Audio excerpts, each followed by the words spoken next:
Vous êtes chez Tartampion, salut à tous. Et voici, vous l'avez attendu, le top des jeux de l'année 2023. Alors installez-vous confortablement, prenez un bon bol de chocolat chaud et je vous montre mes coups de cœur pour cette année. J'espère que vous les partagerez, que vous les critiquerez, que vous les échangerez.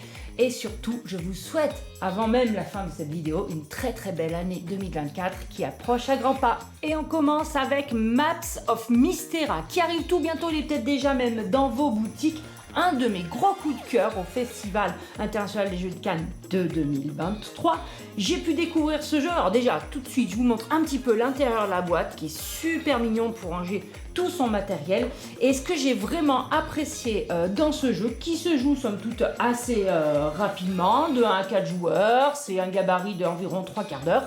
Ce que j'ai aimé, c'est la thématique. En fait, on va aider le roi avec nos parchemins en essayant de reconstituer nos explorations dans les différentes montagnes, les différents déserts, les lagunes. Une fois qu'on est arrivé sur cette nouvelle île, on est en mode exploration. Et on va tout le temps jouer avec un différentiel de ce qu'on dit au roi qu'il y a sur la carte en dessinant ça sur notre parchemin et ce qui existe en vrai. On va installer ainsi des petites cartes avec double type de terrain au fur et à mesure du jeu.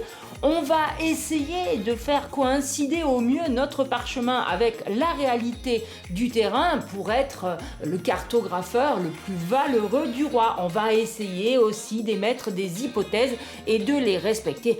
Dans le jeu, au niveau du gameplay, ce sont des objectifs. Bref, les règles sont très simples et on s'amuse vraiment. Moi, je vous le recommande. Expédition autour du monde. Mais quel plaisir! J'ai presque envie de dire de rejouer à ce jeu. C'est pas vraiment rejouer à ce jeu, en fait c'est une revisite du jeu qui s'appelait Grand Safari. Donc déjà ça y est, datation carbone, on voit à peu près quel âge j'ai. Si vous tapez l'âge de Grand Safari sur Google, ça vous donnera une idée. En tout cas, j'ai retrouvé les plaisirs en mieux de ce jeu de l'époque avec ces petites flèches qui font partir 3 expéditions, pas une de plus, hein. C'est pas une expédition pour chaque joueur. On les fait partir du centre de la carte sur cette immense carte qui est très bien illustrée. Et on va devoir tout simplement traverser les lieux qui nous sont proposés avec des points verts partout et bien sûr qui nous attirent pour visiter les plus belles merveilles et lieux. Ces lieux-là sont représentés sur des cartes qui ont en plus un côté avec un petit texte à lire, une situation dans le monde et il faut tout simplement à votre tour ajouter une flèche à une expédition. Si vous arrivez à un endroit d'un lieu que vous avez en main, vous le posez, ça vous fera un point en fin de partie. Le but du jeu est de se débarrasser des cartes qu'on a reçues en début de partie et de suivre si jamais par hasard on peut faire une petite combo avec des cartes en plus qui seront à côté du plateau.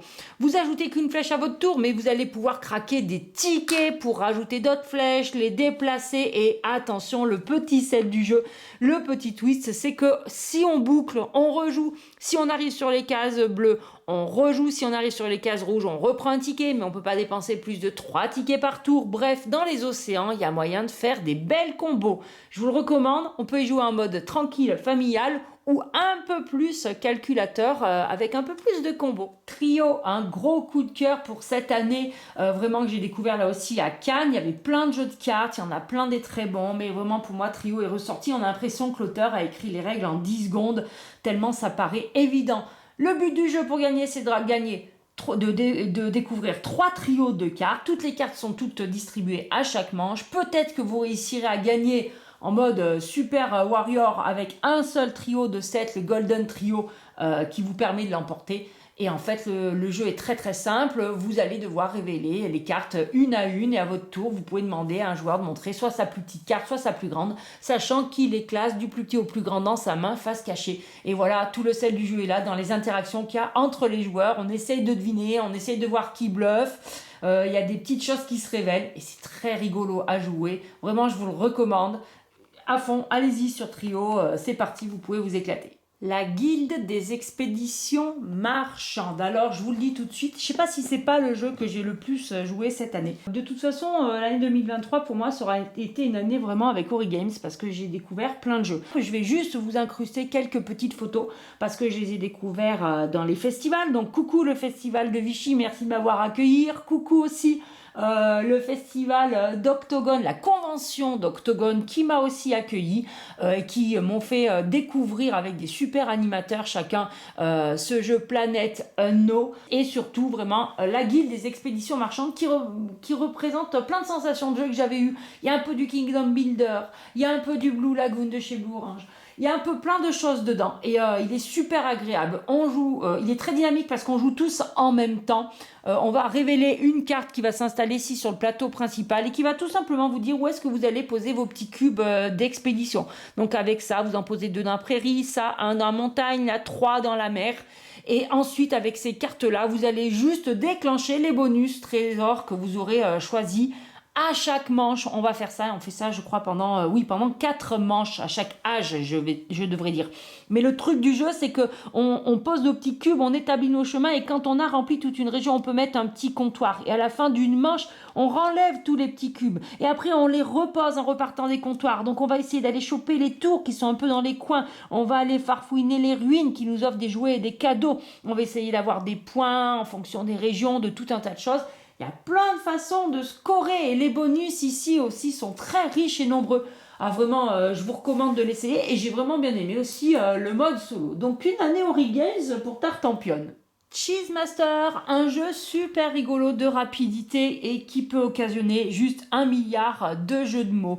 On a certain nombre de points, voilà, on a 7 points de victoire en début de partie. À chaque fois qu'on se trompe, eh bien, on va perdre 1 point et dès qu'on arrive à 0 point, on est éliminé et c'est le dernier joueur qui reste en lice qui gagne. C'est très simple. On va lancer un certain nombre de dés et en fonction du nombre de fromages qui apparaissent, il faudra proposer avec notre assiette le bon nombre qui correspond, mais il ne faudra pas mettre autant de fromage que de joueurs, il y en aura toujours un en moins, donc il y aura toujours un joueur qui perdra des points. Donc ici, si on allait très très vite, il y a 3 fromages, clac, faudrait tendre l'assiette 3 et dire tac, c'est bon, moi je sais qu'il y a 3 fromages, et au moment où on vérifie, si vous avez faux, vous perdez 1 point.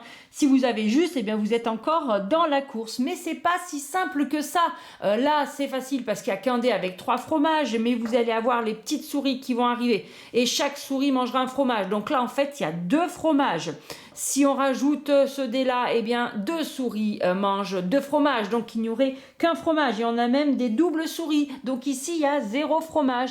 Mais comme le jeu est très sympa, eh bien il va pouvoir rajouter des chats qui font fuir une souris et un chien qui fait fuir un chat et d'autres personnages qui font un petit peu fuir tout le monde et qui rajoutent des règles du jeu et surtout qui vous permet beaucoup de vous amuser.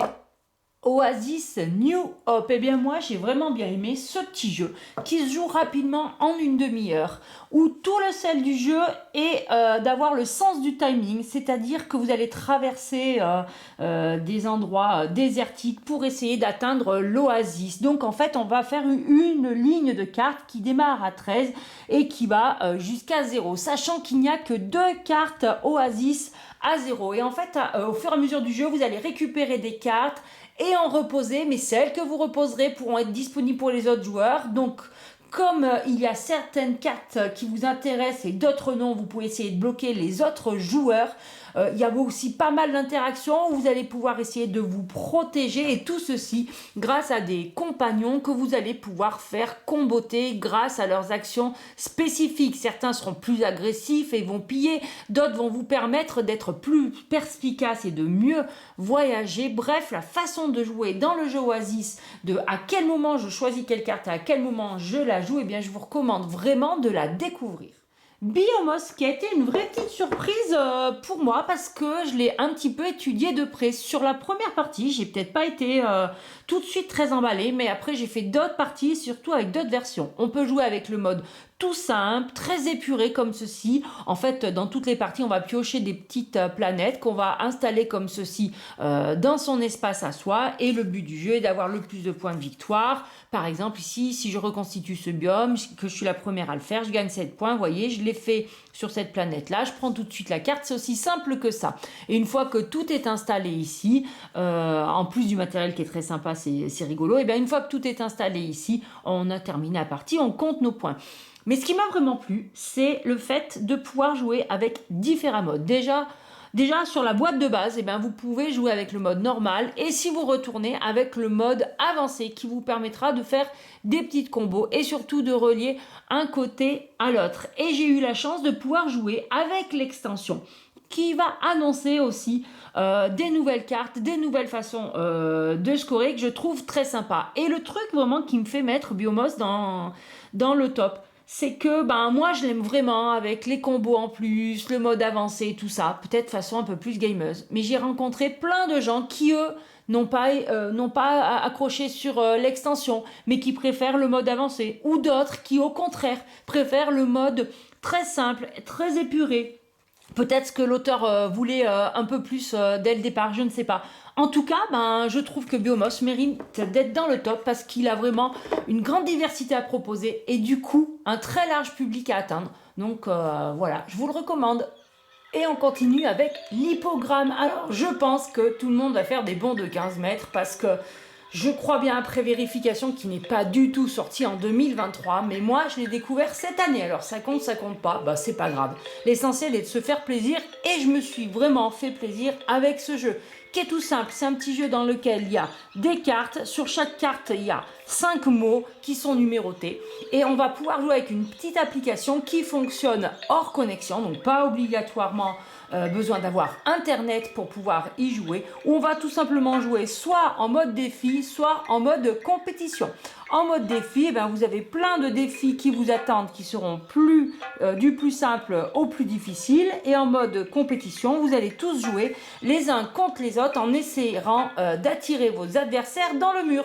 Quel est le but du jeu? On va former des équipes et on va devoir se faire deviner les mots qui sont sur la carte. Et la particularité du jeu, elle est très simple, c'est déjà écrit sur la boîte, c'est qu'à chaque fois, vous allez avoir des lettres interdites. Vous pouvez faire autant de positions que vous voulez, vous pouvez utiliser tous les acronymes que vous voulez, mais vous n'avez pas le droit de prononcer les mots dans lesquels il y a la lettre interdite. Dans cet exemple ici, c'est le B. On lance la manche, ici on n'a pas le droit de dire le B, on va jouer avec les mots numéro 2. Si on se trompe, le petit hippopotame, il fonce dans le mur. C'est pas bon pour les bleus, c'est pas bon pour les rouges, on est en mode défi. Bref, c'est super sympa, il y a une sacrée ambiance parce qu'on se met à faire deviner des mots en parlant un peu comme ça pour essayer d'éviter des lettres, aller le plus vite possible. Et l'animation, elle est là pour nous mettre le stress avec des super illustrations pyro.